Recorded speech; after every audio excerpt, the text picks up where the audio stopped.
power. And, so she's a bit of an unpredictable, because she brought Thrawn in. And so Thrawn and Price are a little bit tied this season, and they can't underestimate each other as well. So it's going to be interesting to see how that villainy plays out.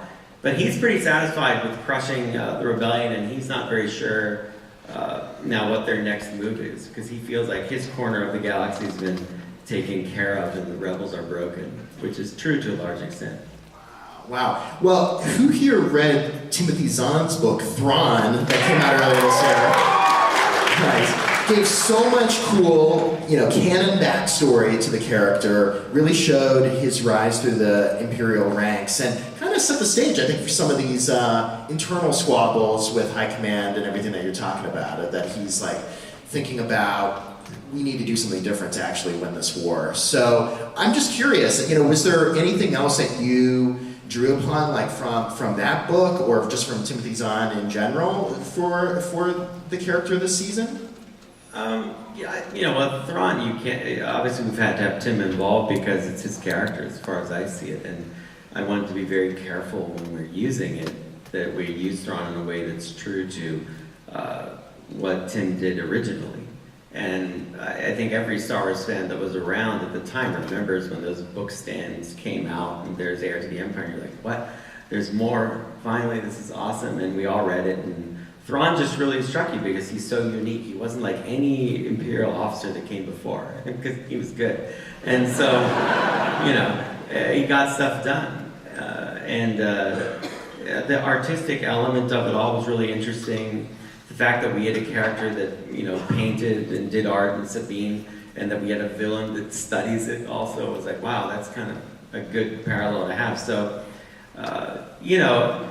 I would say that it's more we try to keep Tim informed about what we're doing, so he knows when he's going to do his stuff, and we talk about where Thrawn is at and where he goes, without trying to ruin it for him. So well, now we're going to see a clip of Thrawn in his element. Roll it.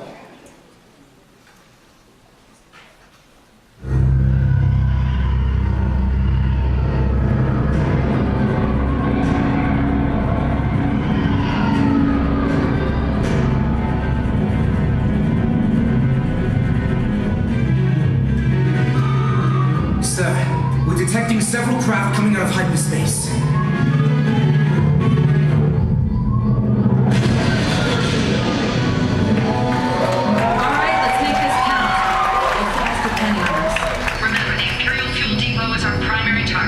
Presuming we get past this blockade. They might have numbers, but we've got skill. That last part goes double for me. Yes, Chopper, triple for you. Lock S foils in attack position.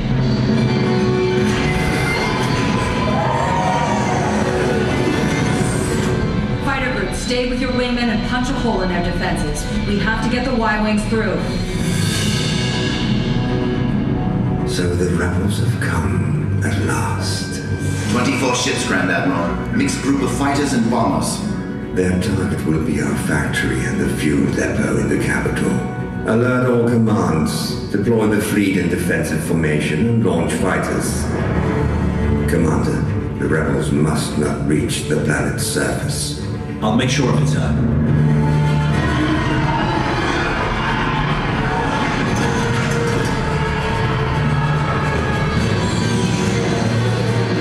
Here we go. Attack speed!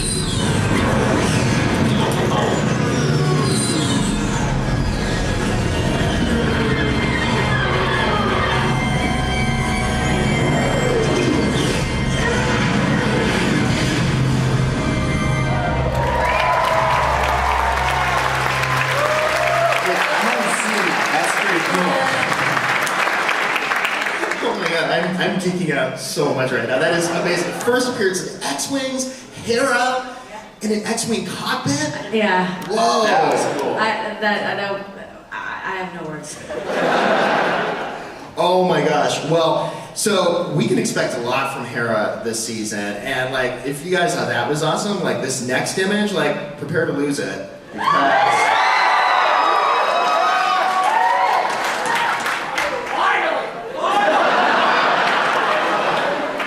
We've been waiting for this. The past 3 seasons. them to touch foreheads? You've been waiting for them to touch. At the very least.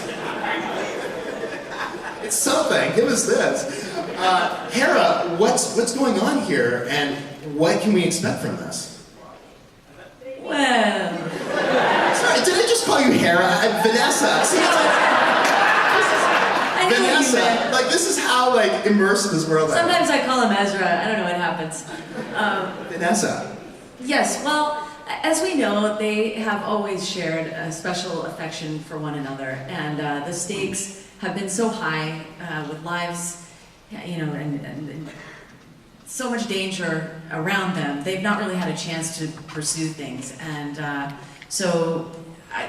we'll have to see together. Much like I was just shocked by what I just saw, I never can predict what will ultimately, be the animated image, but they are obviously very close, and I'm excited to see what happens with you guys as the season airs. I hope that we get to see some exciting moments for them. So, we'll experience it together. Seriously, that is so exciting. And then getting behind the cockpit of an X-wing, Vanessa. I mean, what was that like for you to record that bit of dialogue? As Hera, like she's part of the squadron now. I can't even explain. I have to somewhat disassociate while I'm working because I'm such a Star Wars fan, and just seeing that, I was thinking back to the first film, and I can't even imagine as a small child that I would ever be in an X-wing like that, or be playing that character. It's really.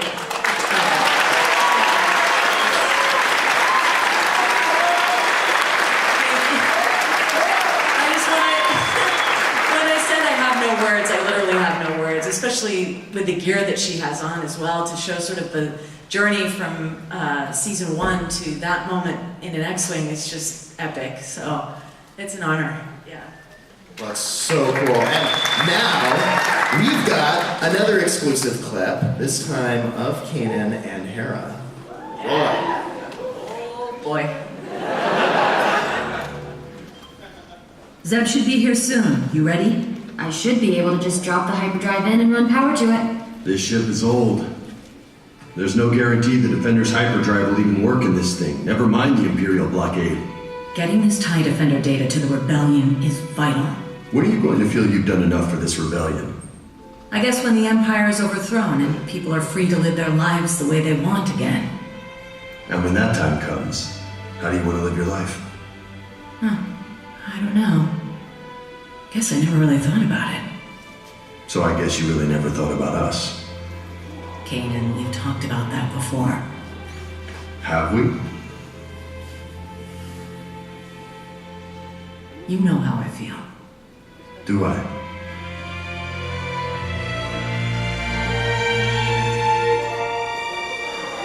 Hey, excuse me. We've got incoming.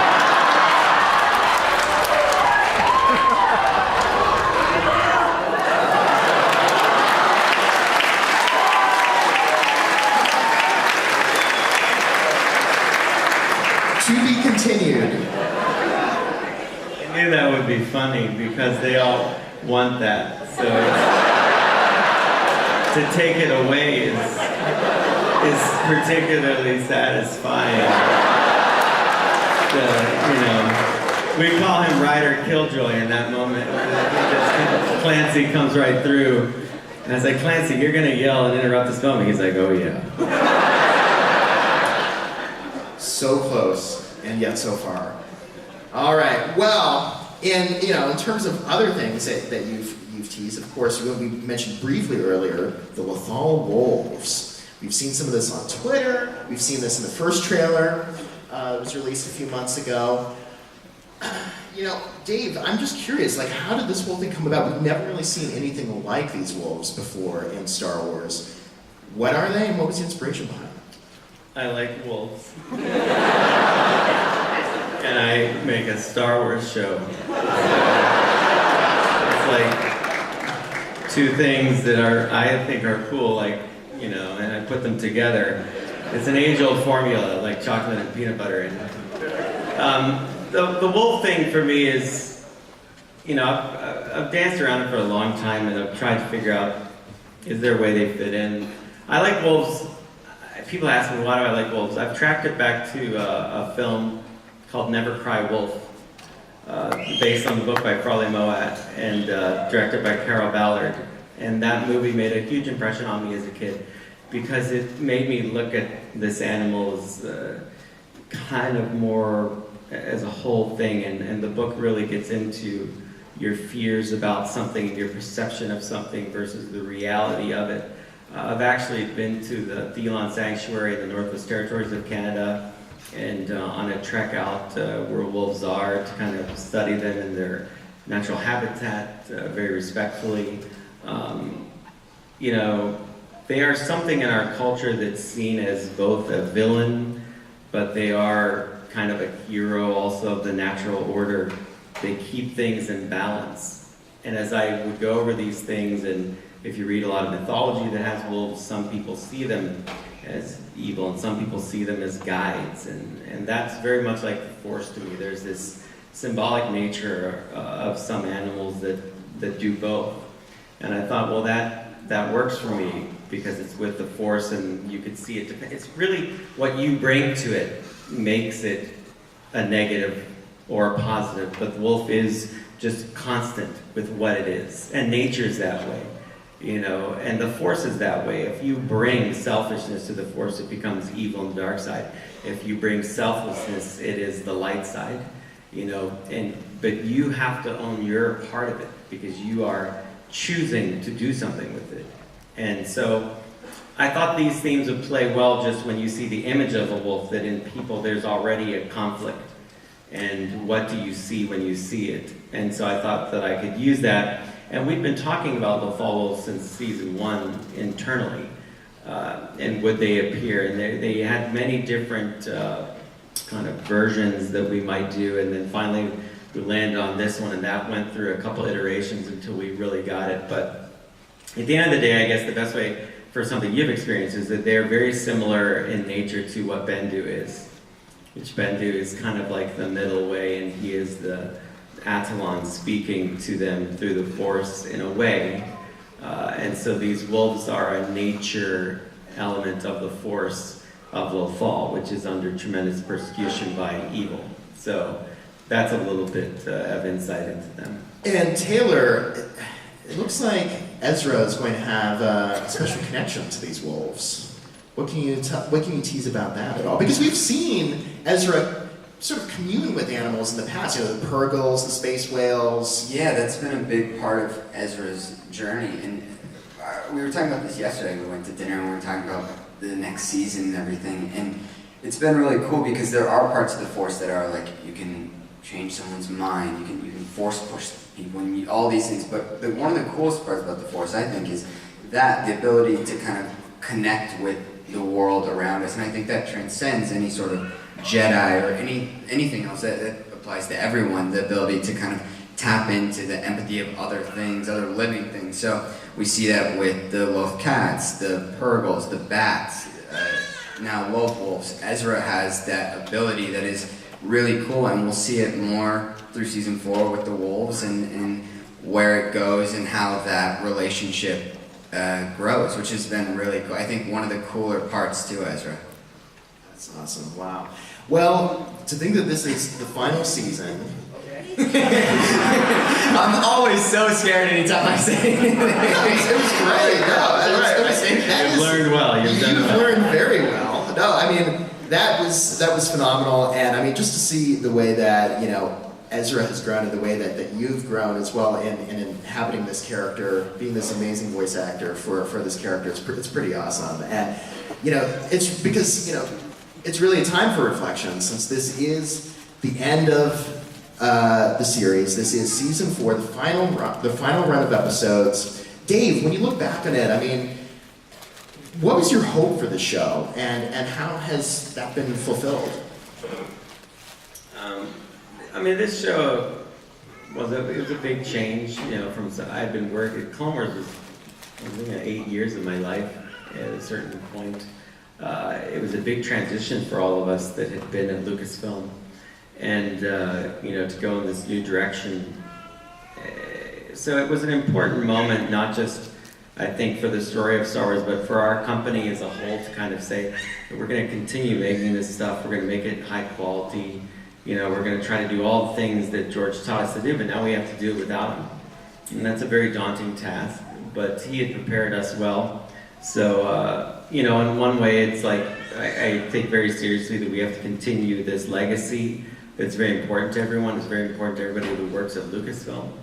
But also I wanted Rebels to stand on its own, that if you've never seen anything else that's a part of Star Wars, you would enjoy this story. And this story, if you watch from first season, the first episode makes certain promises about what this kid's journey is going to be, what he's going to do, and so we have to fulfill that story by the end. It does not exist to set up one of the movies, it does not exist to tie directly into one of the movies. If none of the other movies existed, this story should work as a mythology. It's nice that it touches other things and that there are crossovers. That's a deeper level, which is fine. But if you read The Hobbit, you don't need to read Lord of the Rings necessarily, or vice versa. I would recommend reading all of it.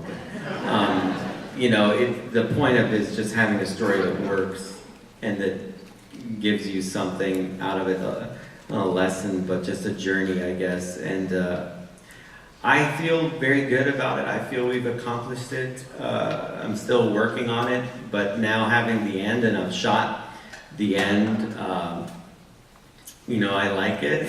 And I'm able to work on episodes leading up to the end so I can make things better than they've been. It's much more tied together than anything we've done in animation before. The first couple episodes tie off certain threads that we had to, and then we deal pretty much from the 5th episode to the end with Ezra and what's going to happen and everything that goes down. So, but it feels like a day-to-day basis or a continuous thing where each episode really plays into the next. I mean, they work a story still, but you feel the flow of it and the connection. So I like it. Very few people know the actual total ending of the thing. So if you think I give you guys a hard time, even on the crew, only a handful of people actually know how the story ends in its final form. They don't. So some shots are just being animated by my animation supervisor, Keith, in-house. They'll be rendered by Joel, so I know only 2 people have seen certain things. Because trying to keep things secret, it's not to be mean or anything like that. It's just, I even want people on my crew to be able to sit down in the theater and enjoy the outcome of these characters' story, having never seen it, so that they can hopefully be like, wow, this is accomplished. And because that's what we're all after. Like, spoilers, I understand going after them. I'm a fan. I mean, it's a temptation to go after that spoiler, but you really want to experience it in the moment, because there's really nothing better, especially if you can be in a room full of people and experience a moment like that and share a moment like when I was a kid and you see A New Hope and Obi-Wan says, use the Force. The whole theater went nuts because nobody knew that guy could still talk. And the whole theater screamed and people stood up and cheered. And it's like, we need a bit more of that feeling these days where people like, if we stick together, we can do this. And we don't need to be afraid. And that's like, Luke, you don't need to be afraid. Believe that despite this being an insurmountable task, you can do it. And so that's what the story of Star Wars is about, this selfless journey. So hopefully we get that there.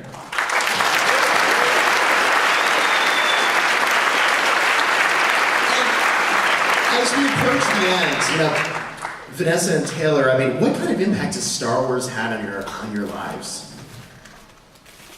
That's a tough one. This has been an amazing journey, all of it. We started, I was so young, I remember, we've been doing this for so long, and to grow, it's informed my life, because there's so many parallels with Star Wars and just growing up, and trying to become the person you want to be or aspire to be.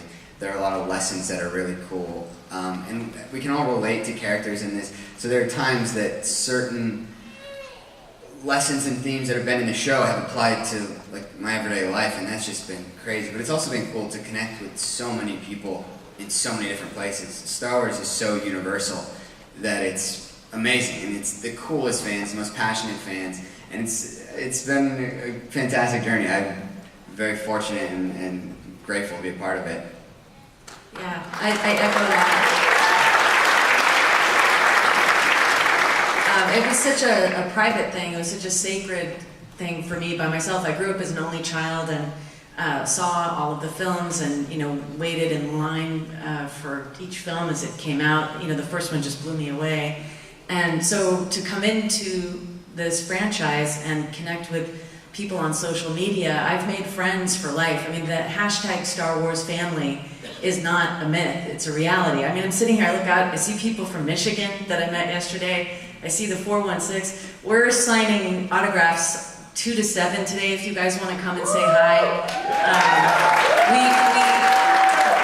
It's the most special thing to feel like you've known someone your whole life because we understand this universe and everything that is so universal and connects us, and that we can do anything and that we don't need to be afraid and that we can have hope all together. It's not, those are not just words, it's actual fact, and you can feel it in your heart. And I'm deeply grateful to have met you guys and connected with you, and I look forward to lots of that in the future. So thank you for all that you do and have done.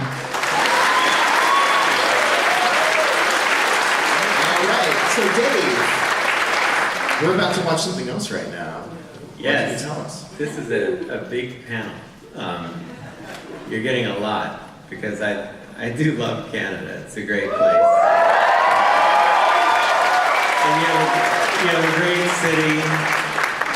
You can totally win the Stanley Cup when Sydney retires. No, if you do, this place will go bananas. I can't even picture it. I was standing outside your rink going, oh my gosh, this place would go insane if they win. So, and I've been here since I was a kid. My dad and I would come up here with my brother. I was at the Hockey Hall of Fame when it used to be down on the waterfront, which was interesting when it was there. And I was here the first year it was open in '93. My brother and father are huge rail enthusiasts. And so that's why I ride the GO train around, because they loved it and took pictures of it. And so it makes me think of those guys. It's a great place, Toronto. And you're lucky, I think, when you live in the States and you can go to someplace out here. So, all that being said, I brought a lot. So, we're going to premiere the trailer, the official trailer for season 4 here. So, let's look at that. All right, let's take a look.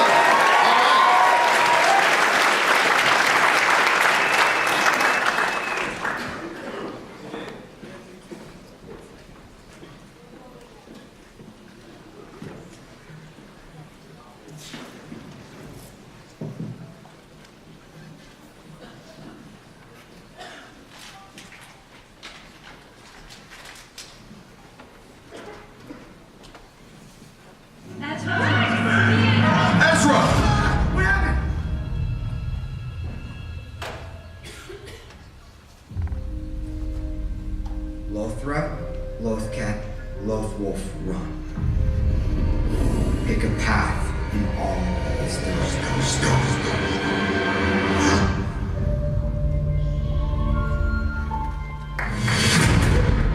What's the status of the Imperial occupation? Mandalore's under complete lockdown. War's raging. It's time for you to prove your loyalty, not just to your family, but to all of Mandalore. If you continue to allow this war to be fought on the Empire's terms, you are going to lose. We are not ready for open war. What about Lothar? We promised my people support. We run Mon Mothma's errands, or do something that might actually matter. Your TIE Defender is at risk. Krennic has been quite persuasive about his own project. Stardust. What about the blockade and Admiral Thrawn? Are you confident your ship can get in and out undetected? We don't call him the Ghost for nothing. Oh, got him! Capture Captain Singular. It will be done.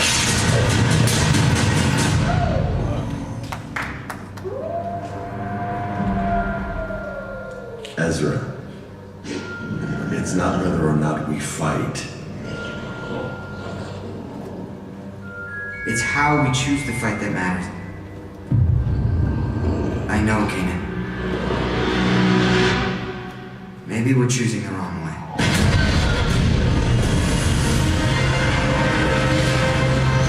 When are you going to feel you've done enough for this rebellion? Guess I never really thought about it. So I guess you really never thought about us. Oh, I'm moving. We will not stand down. We will not be broken by fear. We are strong, united by our courage. Now is our time.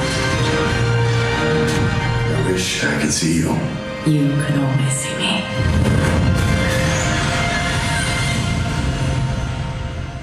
All the paths are coming together, right? I'm just not sure if we're going to like where they lead.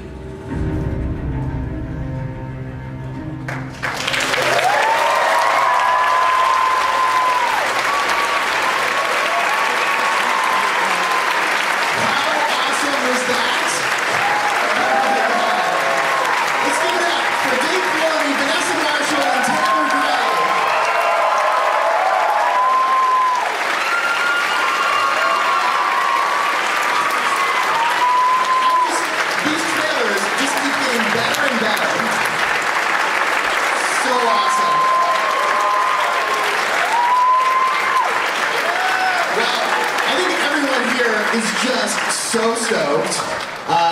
My name is Christian Blava, by the way. I'm the author of Star Wars Made Easy, which you can pick up now. And Dave, why don't you get in a little plug? When does season 4 premiere? I don't know. When does it? October 16th. October 16th. Yeah. I'm too busy making it. I don't know that kind of stuff. I just show. Oh, that's on TV now. So, yeah. When Yes, is it? we'll all live tweet together, right? We'll experience it together. Cool. It's so awesome. And I just love that these trailers, all these years, going back to Clone Wars, have been edited by Kevin Yost, who's done such an incredible job, each one better than the last. But that is not the end. Because Dave, we've got something else to show these guys, right? Yes, we do. Set it up. Because originally, at Celebration, I don't know if you got there, but we showed the first episode of season 4. And the problem there is it's a two-parter. So I didn't have the second part done. But now I do. So you guys get to watch it both.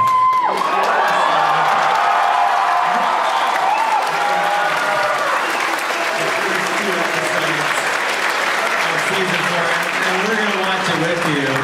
Because you guys have maybe seen it once. So it's enjoyable. You should watch it again. So Yeah, and then let's all watch it again on October 16th, okay? Exactly.